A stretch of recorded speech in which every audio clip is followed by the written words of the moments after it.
आज हम 21वीं सदी में जीते हैं और ये कहानी है 25वीं सदी की। और यहाँ पर ये दिखाया जाता है कि सारे ग्लेशियर्स पिघल चुके हैं और अब पूरी धरती पर पानी ही पानी है। समंदर का लेवल 25,000 फीट बढ़ चुका है और जो लोग बच चुके हैं वो समंदर में तैरती हुई बस्तियों में रहते हैं। लेकिन एक माइथोलॉजिकल थियरी है जिसके मुताबिक ओशियन के अंत में एक ड्राई लैंड है और ये सब वहां तक पहुंचना चाहते हैं। यहाँ पर एक आदमी को दिखाया जाता है जिसका नाम मैरिनर है। उसके पास एक बोट है और वो एक डिब्बे में टॉयलेट करता है, उसे एक मशीन में डालता है और वो साफ हो जाता है। उसके बाद वो उस पानी को पी लेता है क्योंकि समंदर का पानी नहीं पिया जा सकता और इस वक्त पानी की कीमत बहुत ज्यादा होती है। तभी मैरिनर को अपने सामने एक नाव दिखती है, उसमें एक आदमी होता है। मैरिनर उसे बोलता है कि दो बंजारे मिलते हैं तो आपस में सामान की अदला बदली करनी होती है। वो कहता है कि मुझे कुछ नहीं चाहिए, अभी अभी मैं एक जल बस्ती से आया हूँ, वो यहाँ से 8 दिन की दूरी पर है। तभी उन्हें दो लोग दूर से आते हुए नजर आते हैं। इन्हें स्मोकर्स कहा जाता है और ये सब लोगों को मार देते हैं। और जैसे ही वो दूसरा आदमी उन स्मोकर्स को देखता है तो मैरिनर को उसके कुछ फल दिखाता है जो उसने उसकी नाव से चुरा लिए होते हैं। वो कहता है कि तुम यहाँ से कभी नहीं निकल पाओगे क्योंकि उसकी नाव खराब होती है और वो वहाँ से निकल जाता है। मैरिनर एक हैंडल को खींचता है और तभी उसकी नाव में बड़े बड़े पर्दे लग जाते हैं। दरअसल उसकी नाव काफी एडवांस होती है। इस नाव को ट्रिमरन कहा जाता है और अब उसकी नाव स्पीड में चलना शुरू हो जाती है और जो उसके फल चुरा कर भागा होता है वो उसकी नाव का पर्दा तोड़कर आगे निकल जाता है और पर्दा टूटने के बाद उसकी नाव की स्पीड कम हो जाती है और पीछे से जो स्मोकर्स आ रहे होते हैं वो उसे मार देते हैं। लेकिन मैरिनर वहाँ से बचकर निकल जाता है और वो उस जल बस्ती तक पहुँच जाता है जहाँ के बारे में उस आदमी ने उसे बताया होता है। और गेट पर पहुँचने के बाद वो उन लोगों को कुछ सामान दिखाता है। वो कहते हैं कि हमारे पास काफी व्यापारी हैं। लेकिन जब मैरिनर उन लोगों को मिट्टी दिखाता है तो वो चौंक जाते हैं। जिस तरह से आज के युग में हीरे जवाहरात बहुत कीमती होते हैं, उस वक्त मिट्टी बहुत कीमती होती है और वो उसे अंदर आने देते हैं। और जब वो मैरिनर की मिट्टी को तोलते हैं तो वो 3.5 किलो होती है। इसके बदले वो उसे 62 सिक्के देना चाहते हैं।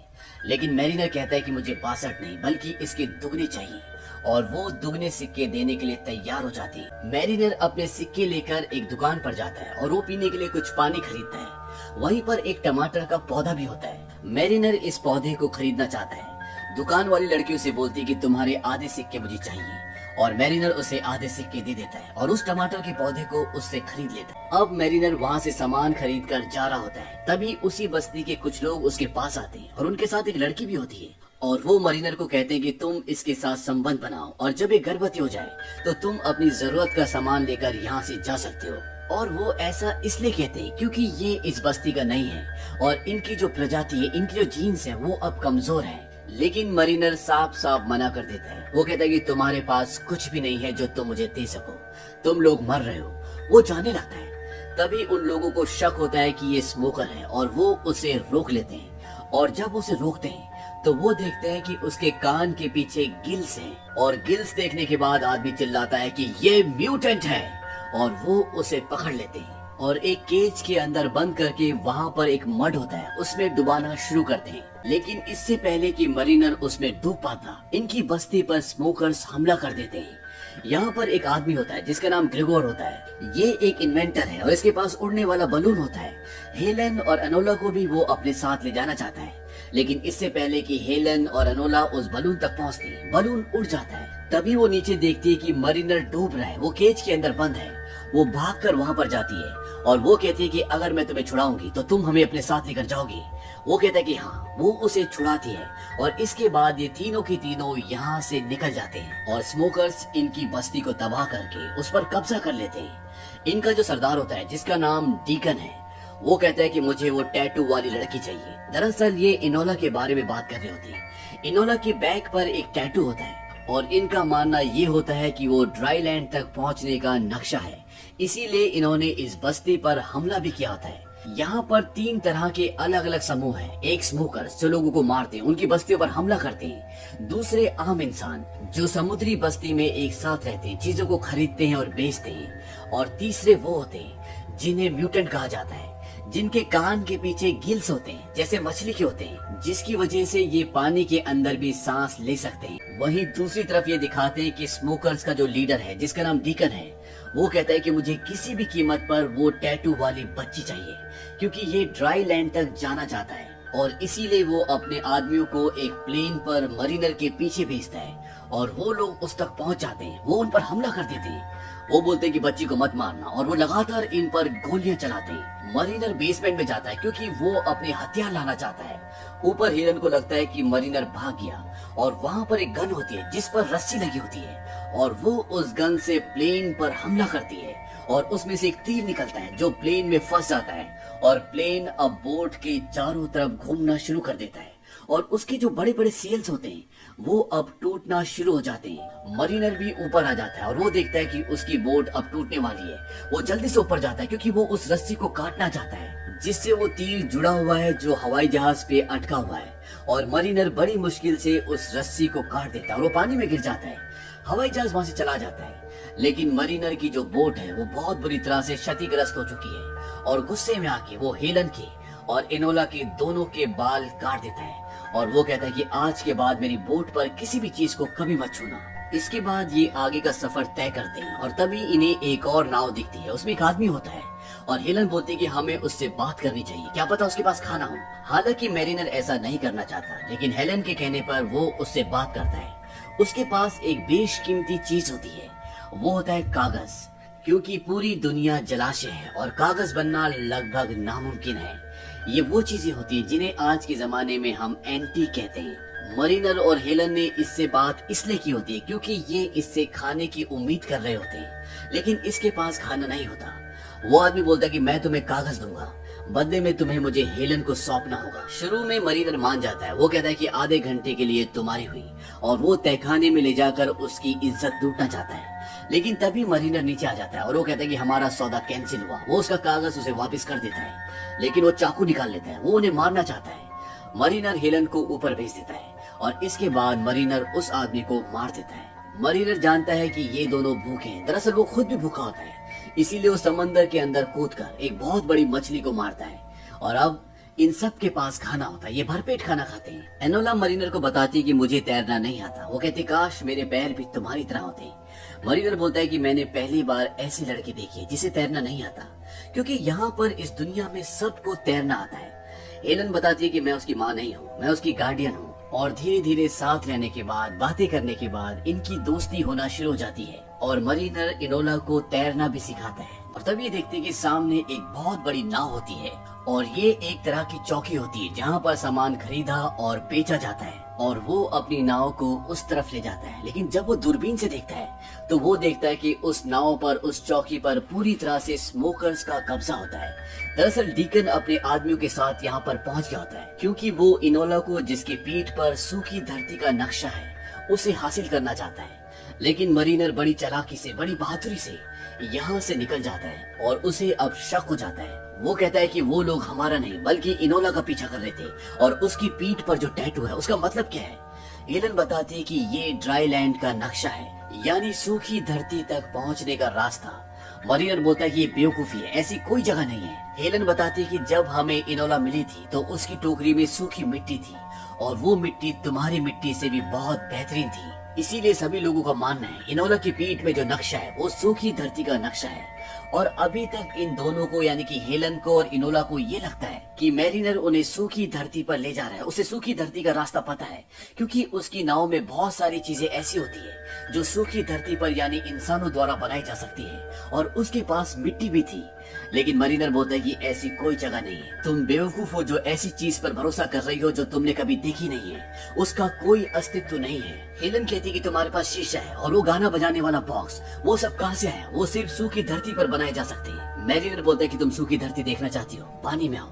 और वो उसे पानी में ले जाता है और एक बॉक्स के अंदर बंद कर देता है जिसके अंदर पानी नहीं जाता और वो उसे समंदर के तल पर ले जाता है जहाँ पर बहुत बड़ी बड़ी बिल्डिंग्स हैं जो पूरी तरह से वीरान हो चुकी है। किसी जमाने में यहाँ पर एक शहर हुआ करता था, लेकिन अब यहाँ पर कुछ भी नहीं है। और वो हेलन को ये सब कुछ इसलिए दिखाता है ताकि उसके मन में जो एक झूठी उम्मीद है वो उम्मीद खत्म हो जाए और जब ये ऊपर आते हैं तो ये देखते हैं कि इनकी नाव पर स्मोकर्स ने पूरी तरह से कब्जा कर लिया होता है और वो इन दोनों से पूछते हैं कि इनोला कहाँ है। दरअसल इनोला उन्हें देखकर नाव में कहीं छुप गई होती है। वो कहते हैं कि अगर तुमने नहीं बताया तो हम तुम दोनों को मार देंगे, और ये दोनों नहीं बताते। हालांकि हेलन ने इनोला का पैर देख लिया होता है, लेकिन फिर भी वो नहीं बताती क्योंकि वो जानती है कि स्मोकर्स पर भरोसा नहीं किया जा सकता। डीकन बोलता है कि अगर ये नहीं बता रहे तो इन दोनों को मार दो। और इससे पहले कि ये उन दोनों को मार दे, इनोला आवाज लगाती है, कहती नहीं, और वो बाहर आ जाती है। और अब इनोला स्मोकर्स के कब्जे में आ जाती है और स्मोकर्स का जो लीडर होता है वो बोलता है कि इन दोनों को यानी कि हेलन को और मरीनर को मार दो। लेकिन इससे पहले कि वो उन्हें मार दे, वो दोनों के दोनों पानी में कूद जाते हैं। पर हेलन पानी के नीचे सांस नहीं ले सकती क्योंकि वो एक इंसान है, लेकिन मरीनर ले सकता है क्योंकि उसके गिल्स हैं। इसीलिए वो अपने मुंह से हेलन को सांस देता है और बहुत देर के बाद ये पानी के ऊपर आते हैं। और जब ये ऊपर आते हैं तो ये देखते हैं कि स्मोकर्स ने मरीनर की नाव को पूरी तरह से तबाह कर दिया होता है और इस बात से मरीनर को बहुत दुख होता है। लेकिन अब हेलन मरीनर की इंसानियत, उसकी अच्छाई से प्यार करने लगती है और ये दोनों एक दूसरे के करीब आ जाते हैं। और जब हेलन सो रही होती है तो मरीनर नीचे जाता है क्योंकि उसका वहाँ पर सामान होता है और वहाँ पर वो कागज भी होता है जो उसने उस इंसान से छीना था जो रास्ते में उन्हें एक बोट पर मिला था। और उस कागज पर एक आइलैंड का चित्र होता है जहाँ पर बहुत सारे पेड़ होते हैं और इनोला ने भी एक कागज पर उसी तरह के पेड़ का एक चित्र बनाया होता है। और मरीनर समझ जाता है कि इनोला की पीठ पर जो टैटू है वो सूखी धरती का नक्शा है क्योंकि इनोला हर उस चीज का चित्र बनाती थी जिसे वो देखती थी। और अगर इनोला ने वो चित्र बनाया है इसका मतलब वो वहाँ जा चुकी है, वो वहीं से है। लेकिन यहाँ से निकलना लगभग नामुमकिन है क्योंकि इनकी बोट पूरी तरह से टूट चुकी है। तभी ऊपर हवा में दिखाते हैं कि वहाँ पर ग्रिगोर आ जाता है और वो हेलन को देखकर पहचान लेता है। वो कहता है कि अच्छा हुआ तुमने अपनी बोट जला दी, नहीं तो मैं तुम्हें कभी भी नहीं ढूंढ पाता क्योंकि धुएं की वजह से मैं यहाँ तक पहुँच सका हूँ। और वो इन दोनों को अपने बलून पर ऊपर ले जाता है और पास ही में कुछ सर्वाइवर्स होते हैं जो उस बस्ती से भागे होते हैं जहाँ पर स्मोकर्स ने हमला किया था। और वहाँ पहुँचने के बाद मरीनर बोलता है कि मैं इनोला को ढूंढने के लिए जा रहा हूँ और वो स्मोकर्स के बहुत बड़े जहाज तक पहुँच जाता है। वो जहाज के अंदर चला जाता है और जहाज में कई सारे लोग होते हैं और वो सब अपने सरदार डीकन से बोलते हैं कि हम कब सूखी धरती तक पहुँचेंगे। वो उन सब से झूठ बोलता है कि मेरे को नक्शे का पता चल चुका है और अब हमें यहाँ से निकलना है। हालांकि नक्शा इनके पास है लेकिन डीकन या किसी और को ये नहीं पता कि इस नक्शे में रास्ता किस तरह से देखा जाए। लेकिन उसके झूठ से सब के सब नीचे बेसमेंट में चले जाते हैं और चप्पू चलाना शुरू करते हैं और उस विशाल जहाज को यहाँ से आगे ले जाते हैं। तभी ये दिखाते हैं कि डीकन के सामने मरीनर आ जाता है और उसके पास गन होती है। वो बोलता है कि मुझे ये लड़की चाहिए। डीकन बोलता है कि अब तुम यहाँ से जिंदा वापस नहीं जा सकती। तभी मरीनर अपने अंदर से एक जलती हुई मशाल निकालता है और उसके सामने तेल के कुएं का एक पाइप होता है और वो उसके अंदर डाल देता है और एक जोरदार ब्लास्ट होता है और उसके बहुत सारे लोग यानी कि बहुत सारे स्मोकर्स मारे जाते हैं। और मरीनर उस जगह पर जाता है जहाँ पर इनोला है और जब वो ऊपर पहुँचता है तो वो देखता है कि डीकन उसे लेकर नीचे जा चुका होता है और अपने प्लेन पर उसे उड़ा कर ले जा रहा होता है। लेकिन वो उसके प्लेन पर रस्सी अटका के उसका प्लेन क्रैश कर देता है और उसका प्लेन वहीं शिप पर गिर जाता है। अब ये विशाल शिप डूब रहा है लेकिन इससे पहले कि ये पूरा शिप पानी में समा जाता, वहाँ पर हेलन और ग्रिगोर उड़ने वाले गुब्बारे पर वहाँ तक पहुँच जाते हैं और वो नीचे एक रस्सी फेंकते हैं और उस रस्सी की मदद से मरीनर और इनोला ऊपर उड़ने वाले गुब्बारे पर आ जाते हैं। और तभी नीचे जहाज पर एक बहुत बड़ा ब्लास्ट होता है और जितने भी स्मोकर्स होते हैं लगभग सभी मर जाते हैं। लेकिन डीकन अभी भी बचा होता है और वो नीचे वाटर स्कूटर से ऊपर गोली चलाता है। ये गोली वो इनोला को मारना चाहता है लेकिन इनोला को गोली नहीं लगती, उसकी साइड में लगती है और वो गुब्बारे से नीचे पानी में गिर जाती है। और अब उसकी तरफ 4 स्मोकर्स बढ़ रहे होते हैं क्योंकि वो उसे हासिल करना चाहते हैं। और तभी ऊपर से मरीनर अपने पैर पर रस्सी बांधकर जिस तरह से बंजी जंपिंग की जाती है उस तरह से इनोला की तरफ कूदता है और इससे पहले कि स्मोकर उस तक पहुंचते वो इनोला को पकड़कर ऊपर ले जाता है। और ये तीनों स्मोकर्स जो उसकी तरफ आ रहे होते हैं वो आपस में टकरा जाते हैं जिसकी वजह से एक जोरदार ब्लास्ट होता है और इस ब्लास्ट में डीकन के साथ साथ उसके सभी स्मोकर्स मर जाते हैं। और इस तरह से मरीनर इनोला को बचा लेता है। ये ऊपर आते हैं और वहाँ पर ग्रिगोर बताता है कि मुझे अब रास्ते की समझ आ चुकी है। वो सूर्य की स्थिति से अंदाजा लगाता है और जो टैटू इनोला की पीठ पर होता है उससे वो तालमेल बिठाता है और वो कहता है कि सूखी धरती उस तरफ होनी चाहिए और वो अपने उड़ते हुए गुब्बारे को उस तरफ लेकर जाते हैं। रात होती है और ये सब सो जाते हैं और जब सुबह मरीनर की आंख खुलती है तो उनके उड़ते हुए गुब्बारे यानी कि इनके यान पर एक पक्षी आकर बैठता है और तभी मरीनर सामने देखता है वहां पर बहुत ऊंचा पहाड़ होता है और ये होता है एवरेस्ट। लेकिन एवरेस्ट अब पूरा हरा भरा है, यहाँ पर पक्षी है, पेड़ पौधे हैं, मीठे पानी के झरने हैं। और जब ये ऊपर जाते हैं तो वहाँ पर देखते हैं कि एक झोपड़ा भी होता है जिसके अंदर 2 कंकाल होते हैं और ये इनोला के माँ बाप होते हैं।